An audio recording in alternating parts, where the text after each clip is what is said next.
In this video, I'm going to teach you how to convert Elementor page to HTML. In order to do that, first, head over to elementor.com. And then into this part, you should be able to see in here two options. You can either create your account by clicking onto this Get Started option, or log in using this login option. On my case, I already have an account, so let me head over and click onto this login right here. Now, in here, we need to connect our Elementor to WordPress. So let's head over and click onto this right here.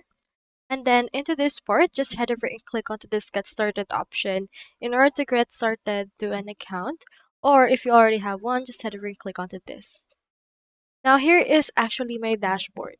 You just need to locate the page that you want to edit. So head over to Pages and then locate the page. Now here is my actual page right here. Now, what I want to do is I want to actually convert this page to HTML.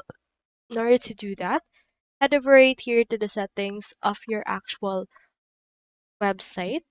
Into this part, head over and click onto this site settings, scroll all the way down and click onto this additional settings, and you should be able to open here this part. Into this, head over to the advanced option that we can see right here. Now, once you have clicked on it, it should be able to show you in here all of the advanced options. So you can scroll down and you can see in here the options for Google, fonts, and the likes. You should be able to find here an option to export this particular HTML.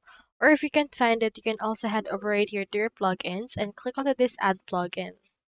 Into this part, head over and search in here for Simply Static. Search for that. And then from in there, just head over and then install the Simply Static option.